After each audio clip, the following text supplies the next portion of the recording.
Online activist এবং আমার পৌর কর্মচারী ফেডারেশনের বিভিন্ন পর্যায়ের নেতৃবৃন্দ, বক্তব্যের শুরুতে সবাইকে আসসালামু আলাইকুম।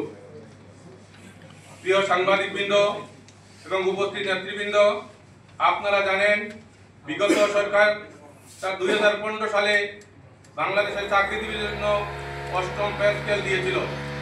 সেই পে স্কেল ছিল বৈষম্য করা একটি পে স্কেল। বিশেষ করে 11 থেকে 20 গ্রেডের কর্মচারীদের জন্য ছিল শুভঙ্করের ফাঁকি। আমরা বৈষম্য দূর করার জন্য 2015 সালের পে স্কেল ঘোষণার পর থেকেই আন্দোলন করে আসছি। 2019 সালে বৈষম্য দূর করার জন্য একটি কমিটি গঠন করা হয়েছিল, কিন্তু সেই কমিটির রিপোর্ট অদ্যাবধি প্রকাশিত হয় নাই। আমরা আমাদের বৈষম্য দূর করার জন্য নিয়মিত কর্মসূচি পালন করে আসছি।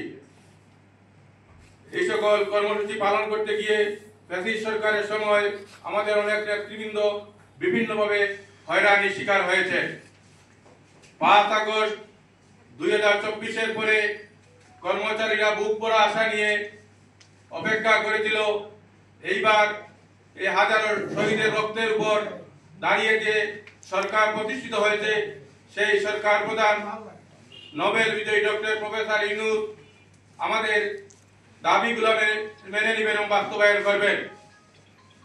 তিনি আমাদেরকে এবং সারা জাতিকে আশ্বাস দিলেন, আপনাদের যার যে দাবি আছে আন্দোলন করার কোনো প্রয়োজন নেই, আপনাদের যুক্তিসঙ্গত দাবি আমাদের কাছে লিখিতভাবে উপস্থাপন করুন।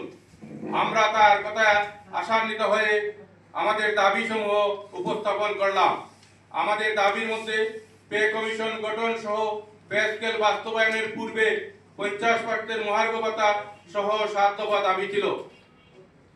সরকার মহার্ঘ ভাতার জন্য একটি কমিটি গঠন করলো, কিন্তু আমাদেরকে মহার্ঘ ভাতা না দিয়ে শুধুমাত্র 10% বিশেষ ভাতা দেওয়া হলো। এটাও কর্মচারীদের সাথে এক ধরনের প্রহসন। পরবর্তীতে পে কমিশন গঠন করা হলো। সকল কর্মচারী নেতৃবৃন্দ সহ প্রায় 3 শতাধিক সংগঠনের মতামত গ্রহণ করা হলো। অর্থ উপদেষ্টা বললেন, এই সরকারের আমলে গেজেট প্রকাশ করে পে স্কেল বাস্তবায়ন করা হবে। কিন্তু হঠাৎ বিগত 9/11/2025 মাননীয় অর্থ উপদেষ্টা বললেন, আমরা পে স্কেলের ফ্রেম খসড়া দাঁড় করিয়ে যাব, পরবর্তী সরকার এসে বাস্তবায়ন করবেন।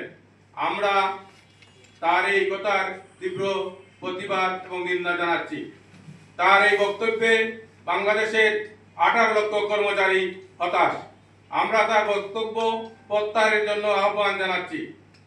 পাশাপাশি আমরা 30 নভেম্বর মধ্যে পে কমিশনের রিপোর্ট দাখিল করার জন্য আহ্বান জানানো হয়েছিল, কিন্তু সেটাও করা হয়নি। তারই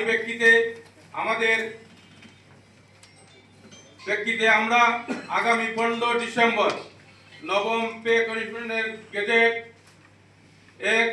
1:4 12টি গ্রেড এবং সর্বনিম্ন 35,000 টাকা নির্ধারণ করে নবম পে স্কেল আগামী জানুয়ারি থেকে কার্যকরের দাবিতে আগামীকাল 5 ডিসেম্বর রোজ শুক্রবার সকাল 9 ঘটিকায় ঢাকার কেন্দ্রীয় শহীদ মিনারে বাংলাদেশের সকল সরকারি, আধা সরকারি, স্বায়ত্তশাসিত, আধা স্বায়ত্তশাসিত, স্বশাসিত সেক্টর, কর্পোরেশন, এমপিওভুক্ত কর্মচারী সংগঠনের সমন্বয়ে এক মহাসমাবেশ অনুষ্ঠিত হবে।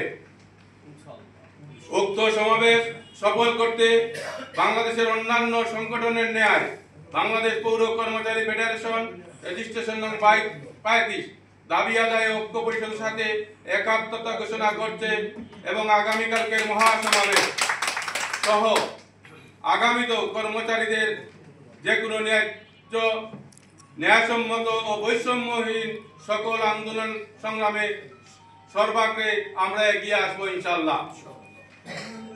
আমাদের ডাকে সাড়া দিয়ে আমাদের প্রিয় সাংবাদিকবৃন্দ, প্রিয় ইলেকট্রনিক অনলাইন মিডিয়া সহ বিভিন্ন সংগঠনের নেতৃবৃন্দ এখানে উপস্থিত হয়েছেন। সবাইকে আমার সংগঠনের পক্ষ থেকে শুভেচ্ছা, অভিনন্দন এবং সংগ্রামী সালাম জানাচ্ছি।